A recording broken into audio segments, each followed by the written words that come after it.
In this video, I'm doing a commentary on a backgammon bot versus bot match. Thank you for joining me. I hope you enjoy this video. Please like and subscribe, and you'll be notified every time I upload a new video. Let me know what you think in the comments below, what you'd like to see in future videos, so I can work on that. I appreciate your super thanks. These small donations help me continue to create the high quality content that you enjoy.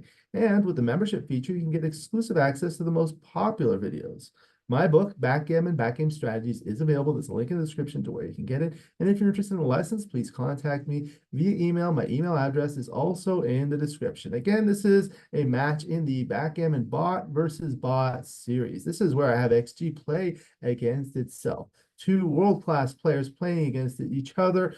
We watch how they play and then learn. There's a lot of good learning that can happen here. We're playing on a beautiful Backgammon Galaxy Earth board with the Jupiter, the orange inlay, really bright and colorful. The white checkers at the bottom, the turquoise blue at the top. It will be a 3-point match bearing off on the right. The XG board is made by Rain. He makes beautiful XG boards. There's a link in the description to where you can get them. And here we go, 3-point match. All right, so with the 6-1 standard, making the bar point, and then double one. Okay, so here is where you can make the bar point and the 5-point. Okay, now with the 5-1, we'll come down and split the back checkers to put pressure on that blot. Now with the 4-3, you're gonna have to bring 2 down. Okay, it works better when he missed, and he did miss, but anchors on the 21 point. Now trying to cover the blots. 5-4 is a good roll. Can cover 2 blots, solid 5 prime, 6s and 1s hit. No, 5-2.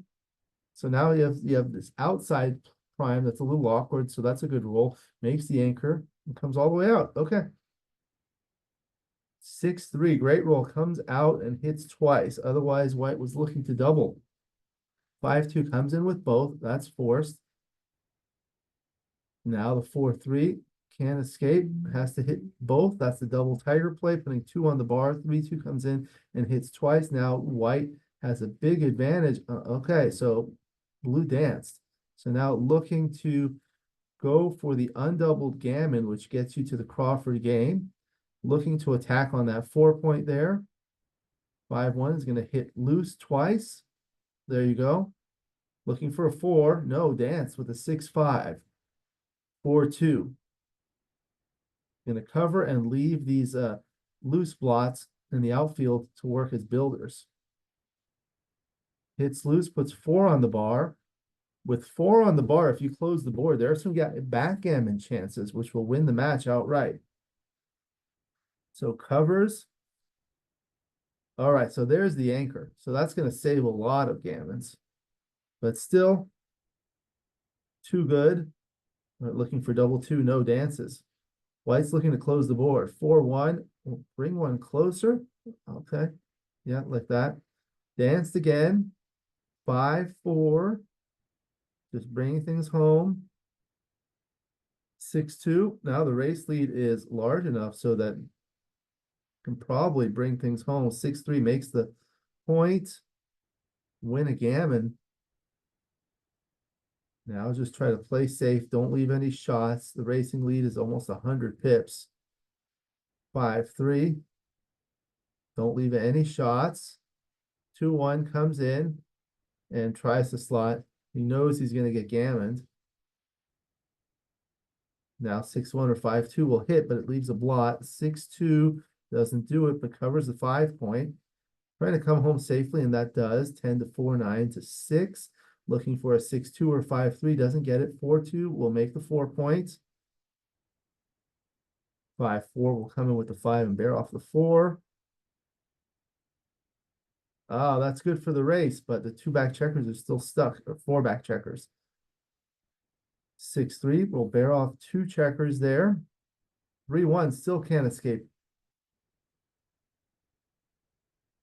Double 3. Okay, so that's a little awkward because you're going to leave an odd checker on the highest point with an even number of checkers on the lowest, on the second highest point. So now large double, it's 4 5s and 6s, leave a shot along with 6-5, 6-4. Didn't get it. 2-1, that's safe.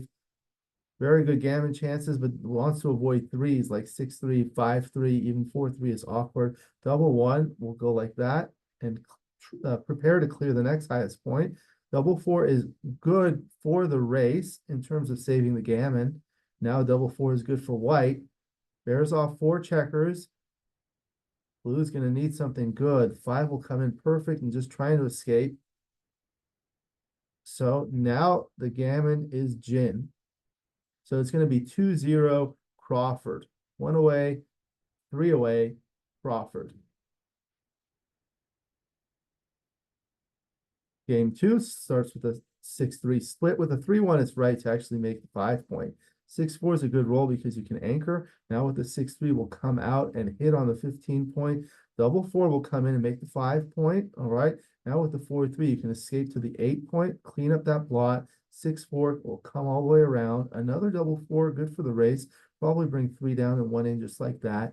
Now the 4-3 is a little awkward. 6-2 is a good roll. It hits back. 1s and 2s are duplicated. So like that, with a 1, it's forced to come in, so it cannot hit. 5-4 makes the point on head.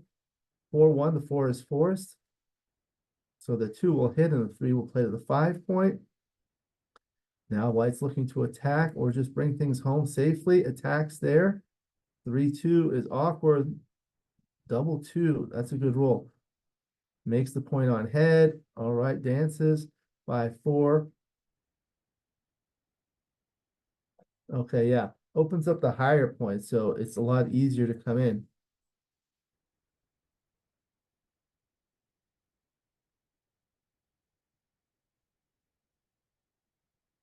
Or 2 will prepare to clear the 6 point. 5-1 leaves a shot. Might as well bear one off. Didn't get hit. 6-3. Bears off 2, leaves 4 checkers. 6-3 again. And blue's only chance is to hit a shot, and it doesn't look like it's going to happen here.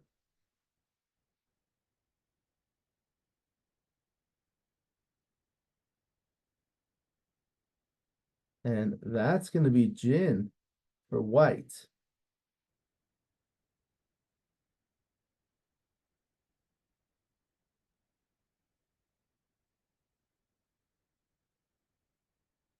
That's it. So I'll quickly save this file and we'll go look at it and analyze it.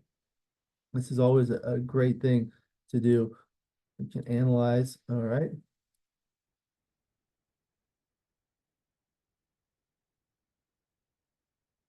All right. So now we will analyze it.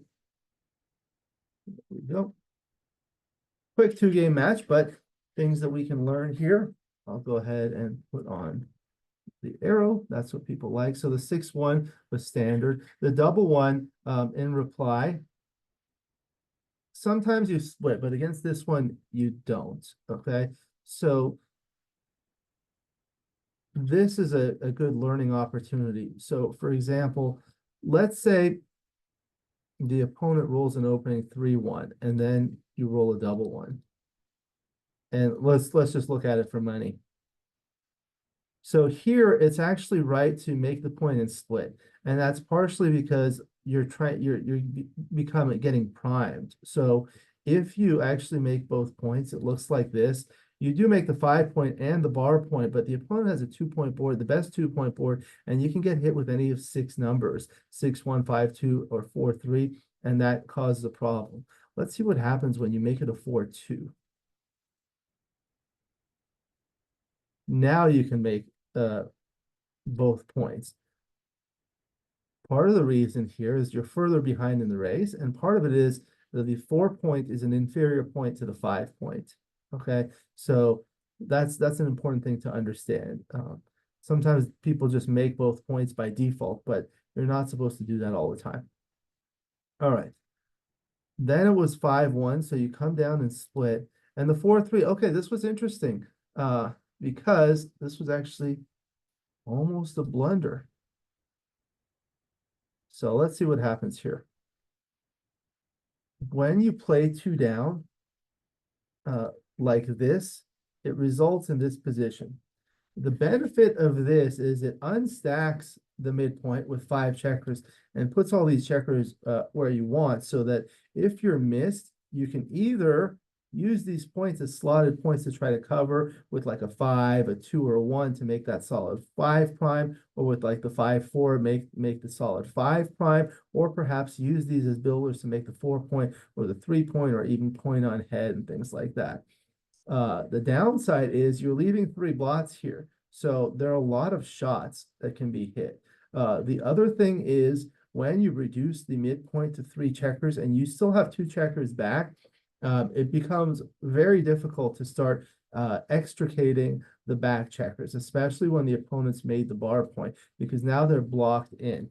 What's going to happen is if this continues, 6s are going to be blocked from here. So you're going to have to use 6s here and either deplete or break your midpoint or use something here and do something awkward. So that's why this is the best play. It doesn't leave as many blots, slots the point, and you do have a stronger board. So that's a good one. Okay. Let's continue. The 3-2 was a great roll. It makes that anchor. Then 5-4 was a great roll. It makes the solid 5 prime. Now blue is looking for 6s. I guess it looks a little green in comparison to the orange. Anyway, 5-2 just brings one down. Double 4 is a good roll. So there was the option of this one, bringing 2 up and then bringing 1 down like this, which results in this. The problem here for white is now these back checkers are severely disconnected from the rest of the army. So that's 11 pips away. You can't really escape them very easily.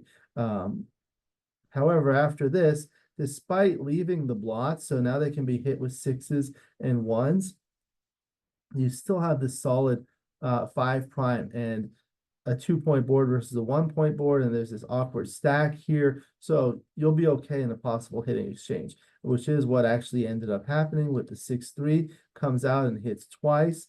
5-2 comes in with both without hitting. And then the 4-3. Okay, so this was a little too much. Okay, so this was the double tiger play. Turns out to be a blunder by XG. So it likes this play that results in this position, leaving 1 blot. And what happens is you don't really need to hit this blot. You actually like it where it is, because even if white anchors here, it's going to be hard because he's blocked in with 5s, 6s, and 4s.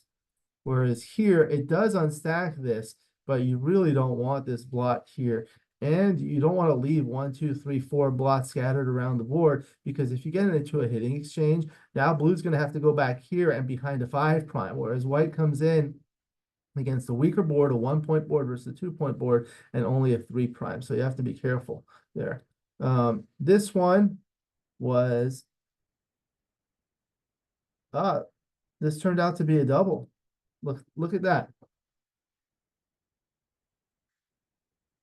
Okay, so at 3-away, 3-away, or 0-0 to 3 in a 3-point match, you can double more aggressively. The reason for that is because if you win a single game on a 2-cube, you get to the valuable 1-away Crawford score. And in that case, you're protected from being doubled. So there are basically 2 major ways to win a game in backgammon. One is with the doubling cube, doubling them out, and number 2 is completing the game. So you take away one of those major ways to win, and that's big. That's a big thing to try to get to the Crawford game. So this is a combination of getting to that Crawford game, but also the possibility of gammon. So you see white is winning twice as many gammons. So a gammon on a center cube is highly valuable. Okay, so let's look at the cube information. So look, a gammon for money, the gammon value is 0.5. Here with a center cube, it's 0.76, which is higher. So here, I mean, you can play on and play for the gammon, but what happens is when you turn the cube to 2, now the gammon value is close to money. Okay, so you have to think about your gammons both at the current cube level and the next cube level. Okay, so in any event, roll the 3-2, comes in with both, resulting in this position like that. All right, then dance with the double 5. Okay, so now it's too good to double. It's really too good to double. You just want, now it's 75% wins with 42% gammons. You're just trying to go for that gammon because that's valuable. So with the 6-2, hits and continues. So just sending another checker back. 5-1 was a bad roll because it just comes in with one. You need to anchor. With the 5-1 here, you really want to prevent the anchor here. So you hit loose here and you hit here, put 3 on the bar. 6-5 was a bad roll. Then the 4-2 will cover that, makes the 3-point board, and then step up trying to extricate the back checker. And then can't move here. The 6-1. Okay, so it looked like these were all close, but it did prefer. Oh yeah, it played 8-1. So the problem with this is it results in this checker, and now you lose this builder. If you do like this and it results in this position, now you have 3 builders here. Okay, that was the issue. Always look on both sides of the board. So now was trying desperately to come in 6-2. Okay, so you cover, and 16-14, that was virtually tied. Doesn't matter. 4-2 anchors, but still too good. So now just bringing things home, nothing special here. And then the 4-1, these were all close. You're just trying to bring things home while the opponent is still on the bar. Now with the 5-4, yeah, it likes the 10-5 here. Okay, because you're bringing another builder to bear on the 3-point. That's what you need. You just want to close out the board. And the more builders you have to do that, the easier it is to close the board. So after this play here, you can use any combination of 2s, 3s, 4s, and 6s to make that 3-point. But after this, you only have 3s, 4s, and 6s. So you're adding 3-2, 4-2, and 6-2, as well as double 2. So that's 7 more numbers. All right, so 6-2 comes in with 1. 6-3, so made the point anyway. Couldn't come in. Then the 6-2, just bring things home. Nothing special over here. 2-1, just try to make the 5-point, trying to make the board, make the prime. 2-1 was a little awkward because you had to leave a shot. 6-2 didn't hit, but at least it covers there. 6-3, you bring in the 6 and you bring in the 3. 4-2 could have moved the back checkers, but makes the next point in the board. And then the 5-4, you come in with the 5 and bear off 1. Double 4, couldn't move the back checkers. This doesn't matter, but you're just making the board. 6-3, you prepare to clear the 6-point by stripping it, and then the 3 comes off from there. 3-1, it preferred to slot the next point. Unlikely to get a shot, only with double 5s, double 6s, and 6-4 and 5-4. Okay.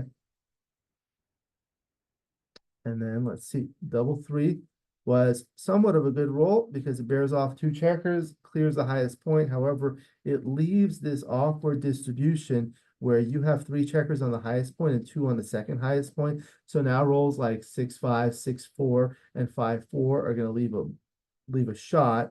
And what else? Is there anything else that's bad? Well, the doubles 4s, 5s, and 6s are bad. Double 3 comes out awkward. Double 2 is okay. So you want to be careful of this structure. When you have 3 checkers on the highest point, you'd like to have 3 checkers or preferably more on the second highest point so you don't run into those kinds of issues. Anyway, next roll was 6-1, just running, and then the 2-1, clear that. 6-3 comes out, double 1. So this is good. You just bring both checkers up to here. Double 4 helped with the race, but it was a little too late, especially after this double 4, and then come out, and then that was basically it.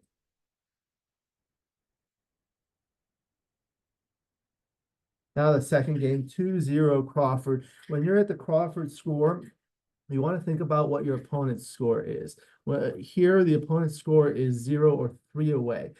So losing 1 point or losing 2 points doesn't matter much, because if you lose 1 point, you get to 2 away, 1 away post Crawford, and the opponent will double immediately. in which case it will be DMP if you take. So you do have that free drop. If your opponent wins 2 points, it'll be double match point or DMP, one away, and it will be the final game anyway. So losing a gammon is not that costly. So you can see that here. The gammon value is only 0.025. Okay, it's almost zero, whereas normally it's 0.5 for money. Okay, that's something you want to think about. So with the 6-3, it was just a standard split. Okay, and then the 3-1. So this is where you don't hit. Okay, so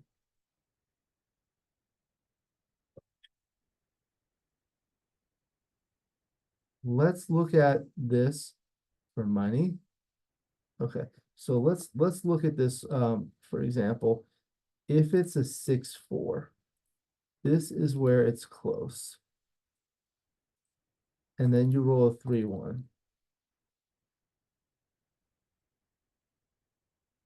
Okay. So here it's close to do this hit and split, resulting in this position. And this making the 5 point is virtually tied. Okay. However, if the split is like this with a 6-3, the hit and split is an error, big error here.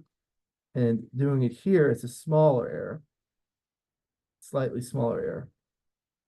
Okay.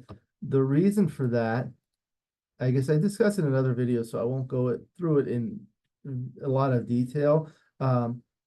When you do make the 5 point here, that gives the opponent a lot of good options to either anchor on the 18 point or use these spares productively to make a good point. Okay.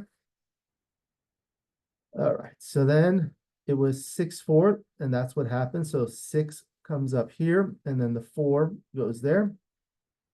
6-3 was a good roll, comes out, and then the double 4, good. So comes in, makes the 9 point, and then makes the 5 point, resulting in this position. So that was a good roll. And then the 4-3 just safeties this checker, one checker back, you're ahead.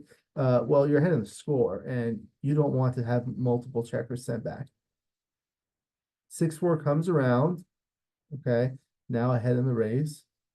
Double 4 is a good roll. Looks like all of these plays were close. Let's see the plus analysis. Yeah, these were all close. Doesn't matter. Okay, then the 4-3 can afford to do that. And then the other thing is for blue, turquoise, or green. Here, losing a gammon does not matter at all because that gives them 2 points. So it's an extra point. It doesn't matter. It's the same as losing a game. So you can play more aggressively. 6-2 was good, comes out and hits. And then the 6-1, the 1 is forced and the 6 will play to start building the board. And then the 5-4, you'd like to have safety this, but you can't. At least you can make the board. And look at what happens. It is the ace point, so it's not good for priming. But look, he can come in with 2s, 3s, and 4s, and 2s are needed to hit here. So in that sense, the 2s that are needed to hit are duplicated to enter. Okay. If, for example, the position were like this, now the 2s are actually diversified, meaning turquoise cannot come in with the 2, but can hit with the 2. So now there are many more numbers that can hit. So 4-2, 3-2, and 2-1. That's 6 numbers that can hit, right? When you're like this, now it's only 4-2, 3-2, and double 2 that hit. So that's 5 numbers that hit.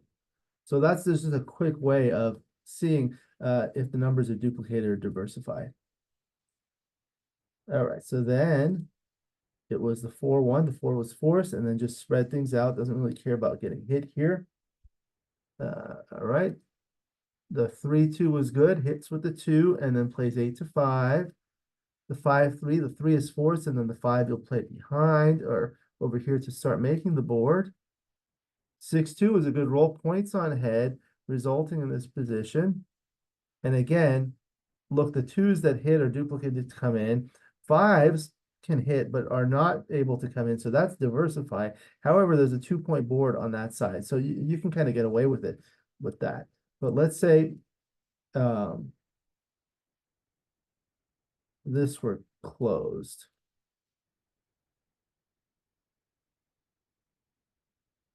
It's still right, but this is much closer. If it were closed like that, now there's not a blot on the board. Yeah, so because there in the original position, there are 2 blots in the board, you can afford to do something like this. Attack, leaving this blot here. Okay, so then the 3-2, the 2 was forced, and the 3, you can stay here to try to put more pressure there. Double 2 is a good roll, points on head, makes a 5-point board, then couldn't come in with the 5-4. You just want to continue the attack, especially with this blot there. Double 1. So this is where you just kind of want to shift. You cover the blot and you're just bearing in against contact. And the deeper the open point is, the more contact there could possibly be. So this makes life a lot easier. Okay. And then the other thing you'll notice after this, there are no shots. So there's 2 on the bar. So they must come in with 2. So even the double 5 that comes in with both cannot come in, cannot hit. All right. And then the 6-2 brings 2 down. Okay. Again, double 5 doesn't hit. Then the 2-1. This didn't really matter. Oh, here when you do this, you do leave the double 5s unnecessarily. This was the preferred play. However, this one, on the other hand, will leave a shot if you roll a double 6 next. So you kind of have to think about your next rolls and the opponent's next rolls. All right, and then the 6-3, just bringing things home. 6-1 like that, resulting in this position. Okay, obviously you don't want to move off of there. And then the 4-2, this is where, so 6 off is an error. You don't need to do that. All you need is a single game. That will win more gammons, but you don't need gammons, okay? You just prepare to prepare to clear the 6-point, so only 5-1 and 6-1 leave a shot. When you do this, it results in this, and only 6-5 leaves a shot, but then after that, you're going to have to do something which may leave a shot next. 5-1 did leave a shot, but couldn't hit. 6-3 just clears that, and then bears off another checker. Another 6-3 strips the point. Then he came in. Double 4 bears off 4 checkers. Came in, and that was gin.